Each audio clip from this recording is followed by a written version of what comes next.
Kenalkan Nana dan Ibu Nana, Min. Nana sedang melayari sesuatu di telefonnya. Tiba-tiba, dia terjumpa sesuatu yang sangat gempak. OMG! Boleh cas telefon pakai ketua? Nana mesti jadi orang pertama sebarkan berita gempak ni. Gempaknya. Korang tengok ni. Kakak Nana, Wawa, melihatnya dan sangat teruja. Dia pun nak jadi orang terawal sebarkan juga. Sebab terlalu gempak, ramai orang mula untuk berkongsi info tersebut. Disebabkan terlalu ramai yang berkongsi, Nana rasa bangga dengan dirinya. Tahulah kan, sebab dialah orang pertama yang mula kongsikan dulu. Cuba teka apa yang berlaku.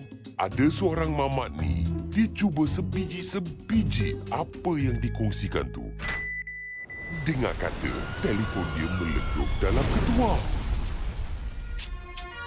Tak makanlah kau malam ni. Tak lama lepas tu, berita tu sampai ke tangan Ibu Nana, Min. Dia tertanya-tanya tentang info itu. Min pun tengok apa yang dimuat naik oleh Nana. Dia mula selidik sebab nak tahu kesahihannya. Dan akhirnya dapat tahu yang maklumat tu tidak benar. Min nasihatkan Nana supaya jangan kongsi maklumat secara melulu dan beritahu Nana yang berita gempak dia tu palsu semata-mata. Hati-hati dengan apa yang anda kongsi. Bukan semuanya benar di internet. Awas dengan maklumat yang anda dapat. Sentiasa periksa perkara yang anda kongsikan. Jangan kongsi perkara yang menyinggung perasaan. Jangan kongsikan sesuatu hanya untuk mendapat like. Kenapa Nana sedih? Tunggu untuk tahu.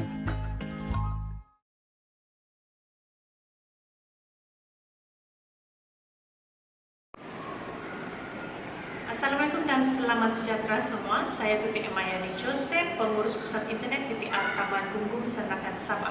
Hari ini saya akan berikan satu perkongsian berkaitan dengan advokasi klik dengan bijak yang bertajuk berita palsu ataupun lebih dikenali sebagai maklumat palsu. Okey, sebentar tadi kita ada melihat video pendek berkaitan dengan berita atau maklumat palsu dan mungkin ada yang kurang faham dan mungkin selepas perkongsian ini anda akan lebih faham berkaitan dengan berita ataupun maklumat palsu. Okey, sebelum tu saya mau terangkan apa itu klik dengan bijak. Klik dengan bijak adalah sebuah program yang memudayakan penggunaan internet secara positif berteraskan 3 aspek iaitu keselamatan, kewaspadaan dan juga tanggungjawab yang menitik beratkan kawal seliakan diri dalam membendung masalah penyalahgunaan internet.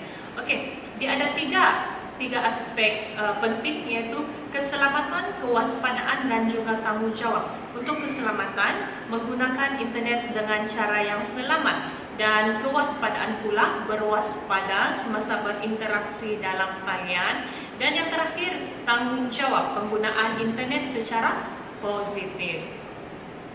Okey, sekarang masyarakat kita lebih gemar berita sensasi daripada berita yang benar, meskipun ianya tidak sahih. Okey, berita palsu, sesetengah berita atau maklumat diterima dalam talian sungguh meyakinkan, kelihatan betul dan menarik sehingga sukar untuk menentukan sama ada ia palsu atau benar. Berwaspada dan periksa sesuatu maklumat sebelum mempercayainya dan membuat perkongsian. Okay, itu benda yang kita perlu buat sebenarnya. Sebelum kita kongsi ataupun share benda ataupun berita atau maklumat yang kita peroleh itu, kita mesti tahu dia sahih ataupun tidak sahih, palsu ataupun bukan palsu. Okey, kita lihat slide ini. Forward. Okey, ini adalah satu situasi, contoh situasi perbualan di dalam talian menggunakan aplikasi WhatsApp. Okey, kes kematian pertama di Blok A. Okey, kau tahukah ada sudah mati di Blok A kan sebab COVID-19? Siapa juga bibiran kasih tahu kau cerita palsu ni? Sebenarnya cerita itu adalah palsu. Sebenarnya dia mati, meninggal, terjatuh masa main TikTok. Ini contoh situasi. Nampak macam rekaan, memang rekaan lah. Tapi beginilah contoh situasinya. Yang sekarang kita sudah, masyarakat kita sudah hidup bersama-sama dengan berita palsu yang ada dalam diri lah. Kadang-kadang tuh kita terima dari grup WhatsApp berita palsu. Kita tahu benda itu tidak betul, jadi kita tidak payah kongsi lagi lah. Kecuali, tapi ada juga dalam grup ataupun grup WhatsApp lah. Dalam grup WhatsApp tuh ada ahli dalam grup WhatsApp tuh dia tahu benda tuh, dia tidak tahu benda tuh sahih ataupun sahih. Dia tetap kongsikan juga. Contohnya macam dia di Maiden, Sejati Ujana sudah ada case COVID-19. Contohnya lah. Terus dia sebarkan sejak di dalam grup WhatsApp yang lain. Ahli-ahli dalam grup itu juga percayalah. Tapi tidak semestinya berita itu betul. Belum lagi ditentu sahkan benar, tapi dia sudah share. Jadi apa yang perlu dibuat sebenarnya? Dia kena cari kesahihan berita itu betul ataupun tidak benda itu sebelum dia sebarkan kepada orang ramai. Dalam grup WhatsApp nih bukan semua orang akan cek berita itu benar ataupun tidak. Jadi orang akan percaya bulat-bulat lah apa yang kita bagi info dengan orang, maklumat dengan orang. Benar ataupun tidak benar tuh belangkiran. Tapi sebenarnya bila kamu sebar berita-berita palsu tuh, kamu boleh dikenakan akta. Selepas ini saya akan bagi kamu tengok slide berkaitan dengan akta. Oke. Anda sebenarnya membantu ke arah penyebaran berita palsu sekiranya menerima semua bahan-bahan atau maklumat yang belum tentu benar dan menyebarkan tanpa rasa bersalah. Persoalannya sekarang, boleh kita hentikan penyebaran berita palsu? Jawabannya tidak. Kenapa? Karena berita atau maklumat palsu akan sentiasa ada selagi mana wujudnya orang tanpa kesadaran. Ini yang saya cakap tadi, kurang kesadaran. Orang tidak tahu benda tuh mau cek di mana, mau periksa di mana, benar ataupun tidak. Yang kedua, boleh kita kurangkan atau tangani penyebaran berita palsu? Boleh, kita boleh kurangkan atau tangani, tapi kita tidak boleh hapuskan. Masih ada orang yang kurang kesadaran. Share itu ini. Berita itu tidak betul pun share juga. Dan yang ketiga, apa perlu kita buat untuk tangani masalah ini, berita palsu? Nasihat kelompok terdekat. Tapi sebelum kita nasihat kelompok terdekat, kita kena nasihat diri kita sendiri dulu. Perbaiki diri kita sendiri dulu. Aplikasikan terhadap diri kita sendiri dulu.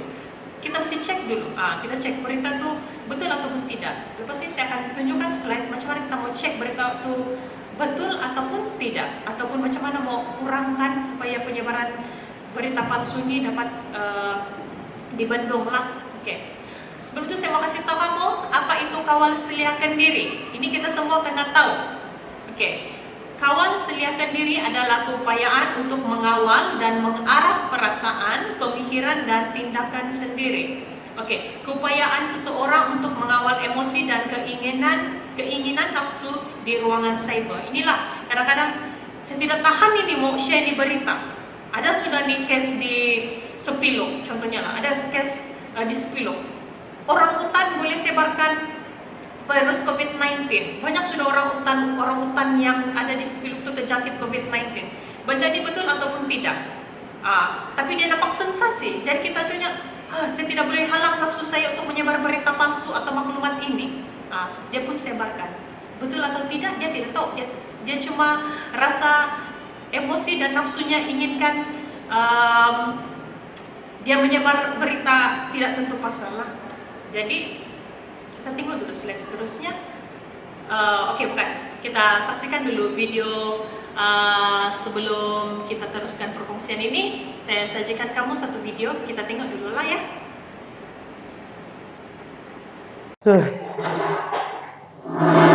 I haus sangat. Saya pula lapar sangat. Udah. Apa yang nak makan you order?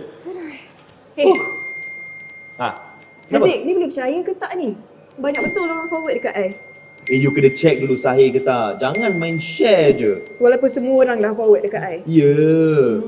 Check betul. Okey, Sahih ke tak tu? Palsu lah. Banyak betul ni dapat fake news Aziz. You pernah Nasib tak? baik you tak forward tadi. I pernah dapat banyak kali I dapat. Oh ya ke? Ya, tapi I apa dapat, I delete. fake news you dapat? I pernah dapat ada satu tempat tu yang memang dekat dengan I, ada kes positif COVID-19. Oh, lepas tu? Percaya tak? I tak percaya lah. I check dulu sebab ada banyak je apps, lepas tu Ya. laman web yang you boleh check. Ya, macam I pun hari tu dapat banyak betul dekat WhatsApp. Dia cakap, oh ada apa, aunty ni pakai gelang pink dekat satu kedai makan kan. Dia tu, oh, okay tu berita sebulan lepas. Lepas tu orang takut dah pergi kat kedai tu. Orang takut, fake news ni buat orang jadi panik, you tahu tak? Bayangkan okay, contoh, I bagi contoh. Dekat Twitter, kita ada 5,000 followers. Ya, Kita dapat satu berita palsu. Kita share. ya. 5,000 lagi akan percaya. Yes. So yang orang lain akan share lagi. Sebar. Satu Malaysia percaya. Ya, I pun selalu takut kalau I tersebar. Sebab tu I selalu check, antaranya I check dekat sebenarnya.my. Okay, sebab bila dapat banyak sangat, I pun kenalah check sebab takut kita salah bagi tahu kat orang, ada orang percaya. Lepas tu kalau orang tahu kita sebar berita palsu, orang tak percaya kita dah. Yes, lagi-lagi kita punya profession. Tahu tak, kita Ya. kerja penyampai radio, pengacara, penyampai berita. Ya. Lagi orang kena percaya dengan kita. Lagilah kita kena tapis dulu apa-apa berita yang kita dapat. Yes. You kalau dapat apa-apa, you selalu buat apa dulu? I bismillah dulu. Bismillah. Lepas tu, I buka berita tu, I tengok macam kalau berita, kadang-kadang berita yang palsu ni nampak macam sahih tau. Ya. So that's why kita pergi, macam you cakap tadi, kita pergi je ke sebenarnya.my ataupun kita ada banyak je laman web macam berita harian. Ya, Harian semua Metro. berita-berita portal yang kita dah tahu sahih, akan sebar berita sahih. Jangan, kadang-kadang orang ni kan dia nak jadi the first one to forward, the first one to bagi tahu. Yes. Dia akan retweet, dia akan click tweet dan orang percaya tak tahu benda tu salah sebenarnya. Nak perhatian, nak Tak nak perhatian, malu. nak followers, itulah jadinya zaman sekarang ni awal. Berapa ramai followers dah? Adalah dalam 6-3 juta. Nampak? Kenapa 6-3 juta? Share berita palsu tu. Lepas tu kan Aziz, kadang-kadang bukanlah pasal COVID-19 je kan. Kadang-kadang ada juga pasal accident. Macam cakap, oh jangan pergi kat sini jam sebab ada kebakaran. Lalu-lalu, tak ada pun. Tak tahu, Ya. 2 tahun lepas pun. Yes, sekarang ni kita kena fikir apa kesan dia kalau kita share berita-berita palsu ni. Contoh kalau mak bapak kita dekat kampung yang memang percaya dengan kita je. Betul. Kita pula share berita tu. Ui, lagi mak bapak kita panik tau dekat kampung tu. Dia bagi tahu kat satu orang kampung. Aku dapat berita ni. Padahal berita yang dia share tu dekat satu kampung tu adalah berita palsu. Ya, tu kalau dekat bapak-bapak kita, macam mana orang yang berita palsu tu pasal dia, tu tak ke fitnah, tak ke malukan orang tu, tak ke jatuhkan reputation dia kan. Sebenarnya banyak jugalah bad effects pasal berita palsu yang orang tak tahu, yang forward je kan. Yes, semua bad effect. Tak ada pun good effect. Rasanya bukan kita je kot, rasanya orang ramai pun pernah jadi antara yang pernah terima berita palsu ataupun tersebar berita palsu. Ada ke? Betul ke? Kau pernah kena? Tak pernah. Pernah? Pernah? Tak pernah. Pernah. Tak pernah. Pernah. Pernah. Tak pernah. Pernah. Ha, tengok. Ramai sebenarnya yang pernah dapat berita palsu. Tapi nasib baiklah ramai yang ada kesedaran nak check dulu berita tu palsu atau sahih. Betul. I ada cadangan. Kalau dapat apa-apa info dekat WhatsApp ke dekat mana-mana, check dulu dekat sebenarnya.my. Ingat, kebebasan bersuara. Bukan kebebasan berbohong. Nampak tak? Ya, sudah tengok kan video tu? Okey. Sebelum saya teruskan perkongsian lagi, terdapat satu soalan kuis yang akan saya bacakan pada bila-bila masa sahaja, mungkin 5 minit atau 10 minit akan datang. Dan sekiranya anda tahu jawapan tersebut, anda berikan jawapan anda di bahagian komen live ni. Lepas tu jawapan yang tepat dan terawal akan mendapat hadiah misteri dari Pusat Internet PPR Taman Bungkung. Okey, pihak kami akan menghubungi pemenang melalui Messenger. Nanti kamu tulis je jawapan kamu di ruangan komen. Nanti mana jawapan yang paling pantas dan tepat kami akan like dan akan hubungi anda lah melalui Messenger. Kesan berita palsu. Okey, kesan berita palsu. Kesan berita palsu yang pertama adalah mengaibkan individu atau pihak yang terlibat, dan yang kedua memberikan kesan negatif terhadap reputasi individu atau pihak terlibat. Yang ketiga, menyebabkan kerugian jika melibatkan wang ringgit, dan yang terakhir, menyebarkan maklumat palsu kepada masyarakat. Sebenarnya banyak lagi kesan-kesan yang negatif yang daripada berita palsu ni.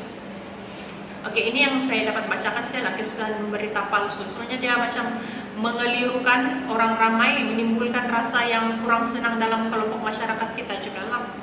Oke, macam mana kita mau menilai kesahihan maklumat? Oke, di sini ada 4 cara untuk kita menilai.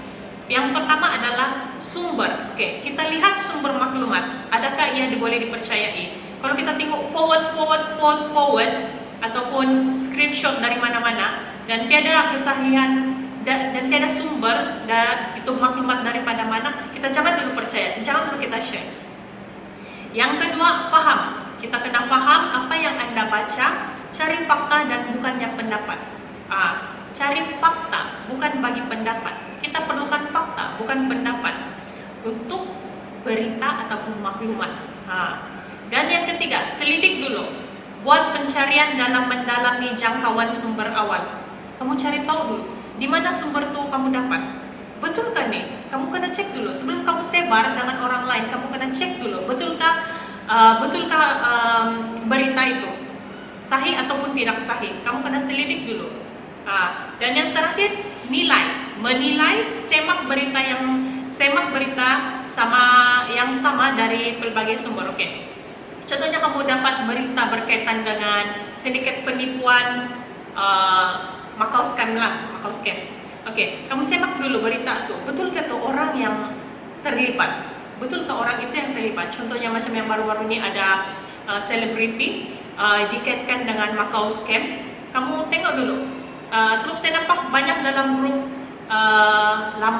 page Facebook banyak kecam selebriti tersebut. Kita tidak tahu pun betulkah dia terlibat ataupun dia hanya jadi mangsa. Kita tidak tahu benda itu sahih atau tidak sahih. Jadi mungkin kamu boleh berikan pendapat, tapi pendapat kamu tuh kalau boleh waras lah. Kamu bagi pendapat sewaktu kamu berpikiran dengan waras. Jangan terlalu bagi pendapat sehingga menggurus hati orang lain, memberi kesan negatif kepada orang lain atau persekitarannya. So kita tidak tahu sama ada berita itu betul ataupun tidak. Kalau sudah dikeluarkan oleh pihak yang boleh dipercayai, baru kamu boleh share atau kongsi atau boleh beri pandangan atau pendapat kamu berdasarkan dengan fakta yang sahih ataupun benar. Oke. Kita lihat asal-usul berita dan faham apa yang Anda sedang baca. Jangan kamu main share saja. Kadang-kadang ini kita nampak, syuknya cerita ini menarik. Kalau saya kongsi mesti banyak yang cakap, terima kasih karena share kepada saya.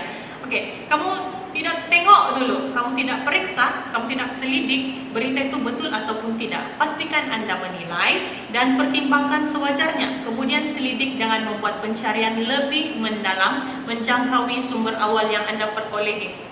Oke, bukan semua benar di internet. Berhenti menyebarkan maklumat yang belum diketahui kesahihannya. Amalkan sikap berkongsi maklumat yang sudah disahkan benar. Disahkan benar baru kamu share, baru kamu kongsi. Jangan cetuskan huru-hara dalam kalangan masyarakat. Oke, sentiasa rujuk pada sumber yang sahih di saluran yang betul. Yang terakhir, jangan terlalu taksub berkongsi sehingga mengakibatkan penyebaran berita yang tidak benar kepada orang ramai. Kadang-kadang dalam situasi kita menangani atau memerangi berperang dengan COVID-19 ini, banyak maklumat atau berita palsu berkaitan dengan COVID-19 ini, isu ini yang tidak benar telah dikongsikan kepada masyarakat dan menimbulkan huru-hara. Kadang-kadang sampai orang panic buying, itu semua. Kadang-kadang, di sini sudah lockdown, di sana lockdown kah? Sedangkan belum ada sebarang lockdown yang dibuat di lokasi tersebut. Jadi berhati-hati, jangan forward, jangan share benda yang tidak sahih, berita palsu. Oke, bagaimana kita mau tangani berita palsu nih? Kalau diri kita sendiri tidak dapat tahan nafsu atau emosi kita berfungsi. Saya mau nasihat orang berkaitan dengan jangan sebar berita palsu, tapi saya sendiri sebar berita palsu. Macam mana orang mau percaya kita kalau kita sudah pernah menipu? Jadi kamu pernah pikir itu. Bila kadang-kadang nih kita sebagai mungkin contohnya situasi satu ya, kamu boleh pikir sendiri. Cikgu, guru di sebuah sekolah share berita yang dia sendiri tidak tahu sahih ataupun tidak. Dia tidak tahu kebenarannya, fakta ataupun hanya berita palsu.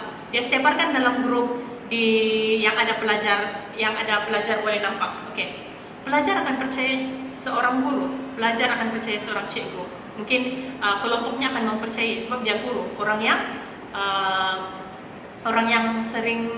yang boleh dipercayai. Tapi bila seorang guru atau cikgu itu sebarkan maklumat yang palsu, otomatis semua akan percaya walaupun sebelum cek periksa berita itu betul ataupun tidak. Jadi bila suatu ketika berita itu didapati palsu, pelajar-pelajar ataupun kelompok sekitarnya akan merasakan hilang rasa percaya kepada individu itu. Kamu boleh pahamkan macam mana? Dia boleh rosakkan reputasi kamu sebagai seorang yang dipercayai. Oleh itu kalau kamu punya nafsu, emosi untuk kongsi berita palsu. Oke. Cara-cara lagi untuk tangani berita palsu nih dalam kelompok keluarga kamu. Saya tahu dalam grup WhatsApp kamu, mungkin kamu ada grup family kamu. Oke, dalam grup family kamu tuh sering kongsi berita-berita. Mungkin ada salah seorang dari situ, mungkin ada lebih daripada seorang akan menjadi seorang yang si tahu-tahu. Semualah dia tahu, semualah dia mau share dalam grup WhatsApp, sedangkan dia tidak tahu betul ataupun tidak. Jadi kalau boleh nasihatilah dorang supaya untuk tidak share berita palsu, ataupun kalau sudah dinasihat tidak makan juga nasihat, mungkin kamu boleh abaikan ataupun delete terus. Bila dia hantar fake news, hantar berita atau maklumat palsu, kamu jangan sebarkan, kasih krik-krik dia. Ataupun bagi nasihatlah secara halus, secara lembut, jangan sebarkan berita palsu. Benda ini sumbernya kamu dapat daripada mana? Sumber sahih kan tidak, kalau tidak sahih jangan kongsikan, begitulah. Lepas itu nasihatlah rakan-rakan rapat kamu, share lah selalu benda-benda yang maklumat palsu ni. Kalau kamu sebar, apa kesannya kepada kamu, begitu. Oke. Sekarang saya mau tanya satu soalan. Soalan saya, apakah apakah 4 cara menilai kesahihan maklumat? Berikan saya 4 cara untuk menilai kesahihan maklumat. Oke, jawaban yang pantas. Kalau tahu jawaban, kamu boleh tulis di ruangan komen secara pantas. Sekarang lah. Oke. Sebelum itu saya akan teruskan. Sebelum saya teruskan, mari kita saksikan sebuah video pendek.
Aplikasi mudah alih sebenarnya .my kita boleh install di telepon pintar kita, sama ada Android ataupun iOS. Oke, aplikasi ini sebenarnya mempunyai matlamat utama dalam menangani isu berita palsu bagi memudayakan amalan menyemak maklumat agar masyarakat lebih cerdik, fakta dan berwaspada sebelum bertindak menyebarkan apa-apapun berita. Yang kedua, memudahkan orang awam memeriksa kesahihan maklumat yang ditentusakan dan terus berkongsi di laman sosial masing-masing. Aplikasi sebenarnya .my dapat memacu keberkesanan masyarakat menerima maklumat yang tepat dan pantas melalui telefon pintar ataupun gadget yang kamu andalkan. Terdapat dalam bahasa Malaysia juga dan boleh dimuat turun secara percuma. Oke, mari kita lihat di sini. Berita palsu, memulakan atau menyebarkan berita palsu adalah satu kesalahan jenayah dan semua suspek akan disiasat mengikut Seksyen 233 Akta Komunikasi dan Multimedia AKM 1998 yang akan membawa hukuman denda maksimum RM50.000 atau penjara 1 tahun atau kedua-duanya jika disabitkan kesalahan. Jadi berhati-hati. Kadang-kadang mungkin ibu bapa atau penjaga kita, datuk, nenek, makcik, pakcik, adik kita sendiri, abang, kakak, mungkin akan menyebarkan, mungkin ada potensi menyebarkan berita palsu. Kalau kamu nampak orang macam yang gemar selalu berkongsi, share berita-berita palsu, bagilah nasihat kepada orang. Nanti sia-sia duit kamu melayang dan menginap di penjara. Okey. Semak fakta. Tahukah anda, kandungan yang tidak benar mudah tersebar di dunia cyber? Kemungkinan kandungan ini telah dimanipulasi oleh pihak yang tidak bertanggungjawab dan mempunyai agenda tertentu. Sebagai contoh, ada pihak tertentu yang meminta derma untuk merawat seorang kanak-kanak yang menghidap penyakit berbahaya. Rupa-rupanya, kanak-kanak yang sakit itu tak wujud pun. Sebenarnya, ini merupakan satu penipuan. Ataupun anda telah ditawarkan pekerjaan di sebuah syarikat ternama dengan gaji lumayan. Namun, tawaran tersebut sebenarnya palsu dan dibuat oleh individu yang tak ada langsung kaitan dengan syarikat tersebut. Jadi, elakkan diri anda dari menjadi mangsa berita palsu. Anda harus lebih peka dan pastikan maklumat yang diperolehi adalah dari sumber yang sahih. Hentikan penyebaran maklumat palsu dan beritahu kepada keluarga dan rakan anda supaya berhati-hati dengan apa sahaja maklumat yang diterima. Sentiasa fikir dan semak kesahihan sesuatu maklumat yang diterima. Klik dengan bijak. Maka dengan itu berakhirlah sudah perkongsian saya berkaitan dengan advokasi klik dengan bijak berita palsu pada kali ini. Akhir kata daripada saya, jaga diri, jaga keselamatan, ingatlah orang yang tersayang, bantulah kita punya frontliner, putuskan rangkaian COVID-19 dengan duduk di rumah. Dan pesanan ikhlas saya yang terakhir sekali adalah sekiranya anda tidak waras ataupun mabuk, jangan memandu sebarang kenderaan di atas jalan raya. Nyawa anda mungkin tidak berharga, tetapi nyawa orang lain sangat berharga. Sekian, Assalamualaikum dan jumpa lagi. Benarkah MCMC boleh menyekat apa sahaja di internet? MCMC boleh mengeluarkan arahan kepada pemberi perkhidmatan internet untuk menyekat akses hanya ke laman web yang melanggar undang-undang negara. Keputusan untuk menyekat diambil selepas penelitian terperinci dibuat dan berdasarkan undang-undang sedia ada. Ketahuilah, internet dipenuhi oleh kandungan dari seluruh pelosok dunia. Pilihan terletak di tangan pengguna untuk memilih kandungan yang positif dan bermanfaat. Jadilah pengguna internet yang bijak.